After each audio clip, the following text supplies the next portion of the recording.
Hello, good morning student. Welcome to curricular pro.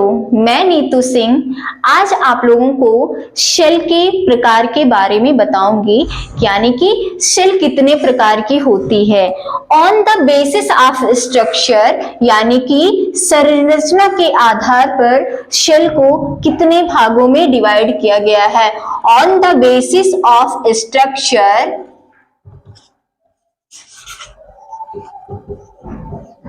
On the basis of structure cell को two parts में divide किया गया है, यानी कि संरचना के आधार पर सेल को दो भागों में बांटा गया है।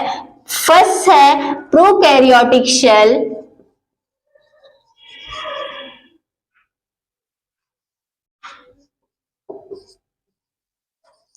एंड सेकंड है यूकैरियोटिक सेल।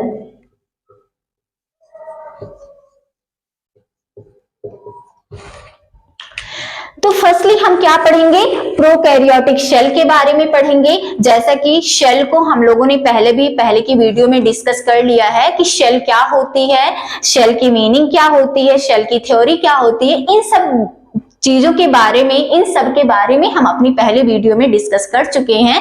तो अब हम केवल ये जानेंगे कि सेल कितने प्रकार की होती है, वो भी किसके बेस पे, स्ट्रक्चर के बेस पे, यानी कि संरचना के आधार पर सेल कितने प्रकार की होती है। तो हम लोग क्या जाने कि संरचना के आधार पर सेल दो प्रकार की होती है। कौन कौन सी? Prokaryotic cell and eukaryotic cell. तो हम सबसे पहले प्रोकैरियोटिक सेल के बारे में जानेंगे कि प्रोकैरियोटिक सेल होते क्या है। तो चलिए हम डिस्कस करते हैं prokaryotic cell. Prokaryotic cell mainly two word से मिलकर बना हुआ है। कौन कौन सा? फर्स्ट प्रो एंड सेकंड क्या है? कैरियन। अगर हम प्रोकैरियोटिक की डिफिनीशन इसके बेस पे बनाएं तो प्रोकैरियोटिक सेल किसे कहते हैं? जिसमें प्रो मीन्स होता है प्रिमिटिव,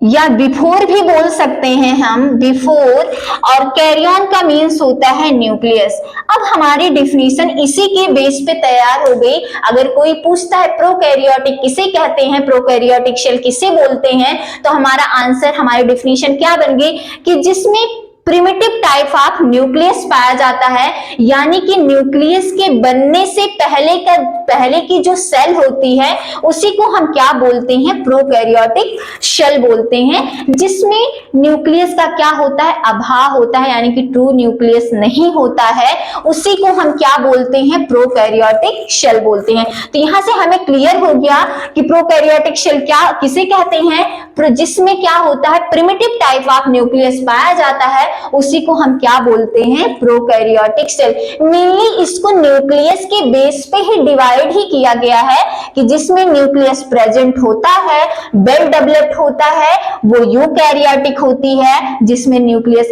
एब्सेंट होता है, यानी कि न्यूक्लियस का अभाव होता है, उसे ही हम क्या बोलते हैं? प्रोकैरियोटिक सेल बोलते हैं। तो ये तो थी हमारी प्रोकैरियोटिक की डिफिनीशन। अब प्रोकैरियोटिक सेल के बारे में थोड़ा सा और हम जानने की कोशिश करेंगे कि प्रोकैरियोटिक सेल मोस्टली यूनिसेलुलर जो ऑर्गेनिज्म होते हैं, यूनिसेलुलर जो सेल होते हैं, यानी कि एक कोश के, उन्हीं में क्या पाई जाती है? प्रोकैरियोटिक सेल पाई जाती है। अब यूनिसेलुलर में आते क्या है, हम एग्जांपल देखेंगे। यूनिसेलुलर में बैक्टीरिया आती है, आर्किया आती है, एंड ब्लू ग्रीन एल्गा, और भी सारे माइक्रो ऑर्गेनिज्म हैं जो किसके अंतर्गत आते हैं? प्रोकैरियोटिक सेल, यानी कि यूनिसेलुलर ऑर्गेनिज्म के अंतर्गत आते हैं, ब्लू ग्रीन एल्गी। तो ये तो इसके एग्जाम्पल रहे। इनकी साइज क्या होती है? इनकी साइज 1 माइक्रोन से लेकर के 10 माइक्रोन तक इनकी साइज होती है। इनमें जो होता है, प्रोकैरियोटिक सेल में जो डीएनए होता है वो फ्रीली किसमें पाया जाता है? साइटोप्लाज्म में पाया जाता है। फ्रीली साइटोप्लाज्म में क्यों पाया जाता है? क्योंकि हमें पता है कि इसमें क्या होता है, प्रोकैरियोटिक में न्यूक्लियस क्या होता है? एब्सेंट होता है। इसीलिए हमारा जो डीएनए है वो किसमें पाया जाता है? साइटोप्लाज्म में पाया जाता है। और प्रोकैरियोटिक सेल में क्या होता है? उसमें जैसे कि पाइलस, मैंने यहाँ पे प्रोकैरियोटिक यूकैरियोटिक सेल के डायग्राम को ड्रा किया है, आप लोग देख सकते हैं। इसमें जो छोटे छोटे फ्लैजलेट लाइक स्ट्रक्चर दिख रहे हैं उनको पाइलस या रोम बोलते हैं। हिंदी में अगर हम बोलें तो इनको हम क्या बोलते हैं, रोम बोलते हैं। ये किसका कार्य करती है, ये किसका वर्क करती है, ये किसी भी ऑर्गेनिज्म से चिपकने का काम करती है, यानी कि उससे अटैच्ड होने का वर्क कौन करता है, पाइलस करता है। और इसमें राइबोसोम जो होता है वो 70S टाइप पाया जाता है। प्रोकैरियोटिक में जो राइबोसोम होता है वो किस टाइप का पाया जाता है, 70S टाइप का क्या पाया जाता है, राइबोसोम वो पाया जाता है।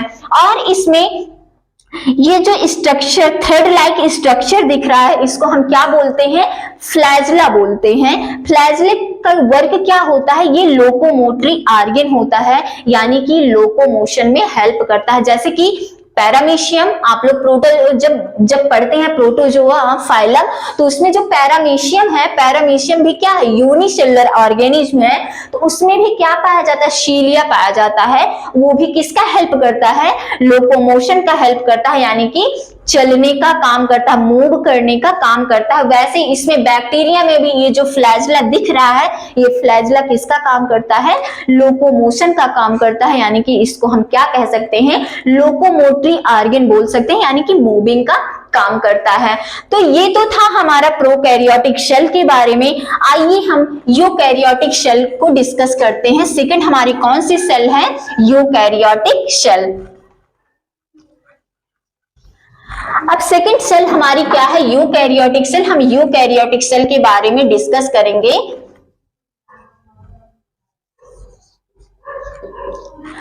अब यूकैरियोटिक सेल किसे कहते हैं, इसके बारे में जानेंगे।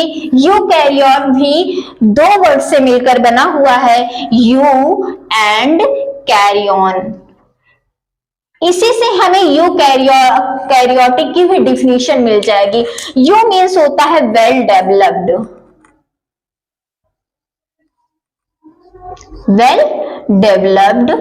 एंड कैरियन का मीन्स होता है न्यूक्लियस। यानी कि अब हमें डिफिनीशन इसी से मिल गई, यानी कि इसकी परिभाषा हमें मिल गई यहीं से कि जिसमें वेल डेवलप्ड न्यूक्लियस पाया जाता है उसको हम क्या बोलते हैं, यूकैरियोटिक सेल बोलते हैं। यानी कि इसमें न्यूक्लियस क्या होता है, प्रेजेंट होता है, वेल डेवलप्ड न्यूक्लियस होता है, इसीलिए हम इसको क्या बोलते हैं, यूकैरियोटिक सेल बोलते हैं। यूकैरियोटिक सेल क्या होती है, इसकी साइज कितनी होती है, इसकी साइज होती है 5 माइक्रोन से लेकर के 10 माइक्रोन तक। यूकैरियोटिक सेल की साइज कितनी होती है, 5 माइक्रोन से लेकर के 10 माइक्रोन तक। और यूकैरियोटिक सेल मेनली किसमें पाई जाती है, मल्टी सेलुलर ऑर्गेनिज्म में पाई जाती है, यानी कि जो बहुकोशिकीय होते हैं, मल्टी सेलुलर ऑर्गेनिज्म में क्या पाई जाती है, यूकैरियोटिक सेल पाई जाती है, यानी कि जो बहुकोशिकीय होते हैं। हम एग्जाम्पल के तौर पर ले सकते हैं plant cell and animal cell, यानी कि प्लांट में और जंतु में कैसी कोशिकाएं पाई जाती हैं, प्लांट में और जंतु में कैसी कोशिकाएं पाई जाती हैं, यूकैरियोटिक सेल पाई जाती है, यानी कि यूकैरियोटिक कोशिका पाई जाती है। यूकैरियोटिक सेल की साइज मैंने देखा कि 5 माइक्रोन से लेकर के 10 माइक्रोन तक होती है। इसमें जो न्यूक्लियस होता है इसमें डबल लेयर मेम्ब्रेन होती है। ये क्या होती है, डबल लेयर मेम्ब्रेन, न्यूक्लियस की डबल लेयर मेम्ब्रेन होती है। और इसमें इसके न्यूक्लियर के अंदर ही क्या पाया जाता है, न्यूक्लियोलस पाया जाता है। और न्यूक्लियस में थ्रेड लाइक जो स्ट्रक्चर दिखता है उसको हम क्या बोलते हैं, क्रोमैटिन बोलते हैं या डीएनए बोलते हैं।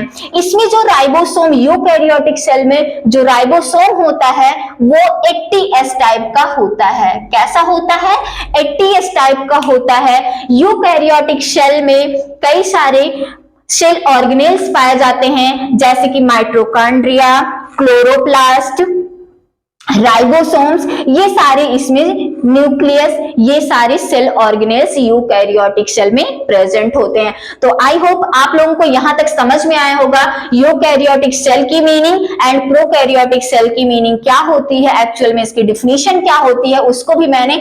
अब हम डिफ्रेंशिएट अगर करना हुआ कि यूकैरियोटिक सेल और प्रोकैरियोटिक सेल में अंतर क्या होता है, अगर डिफ्रेंशिएट करना हुआ तो हम डायग्राम के आधार पर इसको डिफ्रेंशिएट कर सकते हैं। अभी तक हम लोगों ने यूकैरियोटिक प्रोकैरियोटिक सेल के बारे में जान लिया, तो अगर डिफरेंस निकालना हुआ, difference between eukaryotic cell and prokaryotic cell,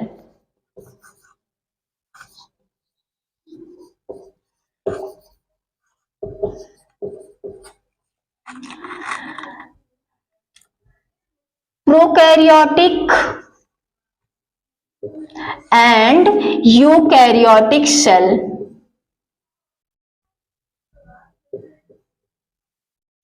अब हम इसको डिफ्रेंशिएट करना यानी कि दोनों में अंतर करना बहुत ही इजी हो गया। फर्स्टली अगर हम सेल के बेस पे इसको डिफ्रेंशिएट करें तो इसमें जो सेल होती है वो प्रिमिटिव टाइप होती है, यानी कि पहली कोशिका होती है। क्या ये प्रोकैरियोटिक सेल को अगर हम इसके बोले ये सेल कैसी होती है, ये होती है प्रिमिटिव टाइप होती है। कैसी होती है?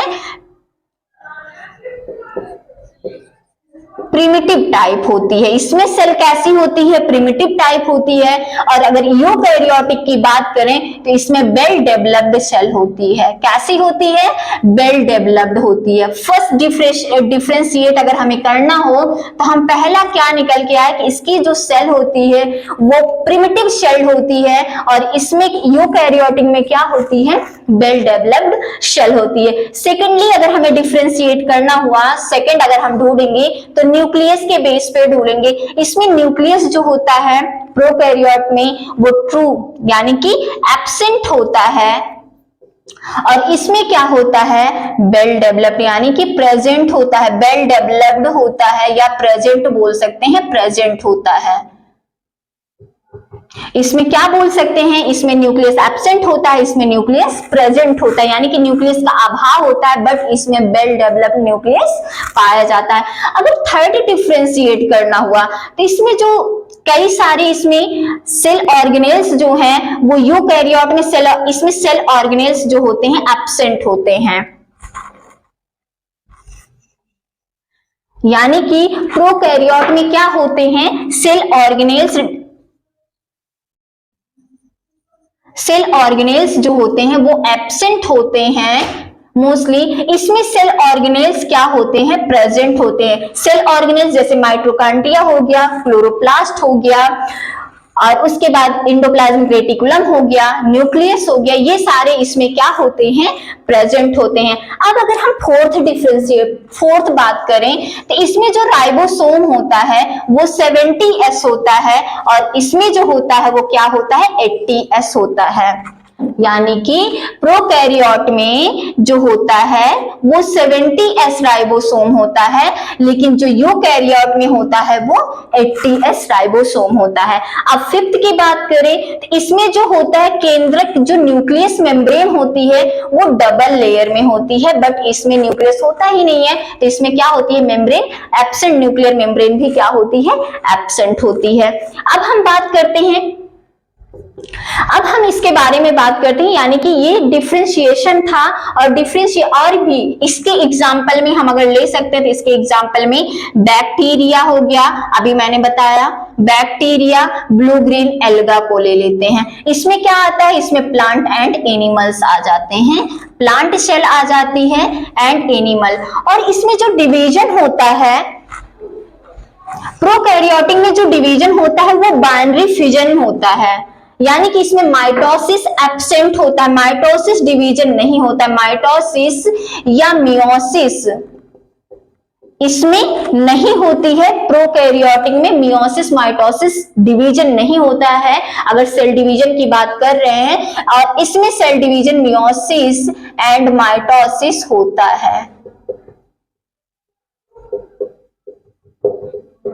माइटोसिस होता है। अगर इसमें मियोसिस माइटोसिस नहीं होता, सेल डिवीजन की प्रोसेस किस पे होती है? जैसा कि मैंने बताया, इसमें सेल डिवीजन जो होता है वो बाइनरी फिजन होता है। कैसा होता है? बाइनरी फिजन होता है, किसमें? प्रोकैरियोटिक सेल में। तो आज हम लोगों ने क्या पढ़ा? On the basis of structure, cell कितने प्रकार की होती है संरचना के आधार पर? तो सेल टू टाइप्स की होती है, किसके? स्ट्रक्चर के बेस पर। सो हम आगे सेल ऑर्गेनेल्स के बारे में डिस्कस करेंगे। So thank you so much for watching my videos.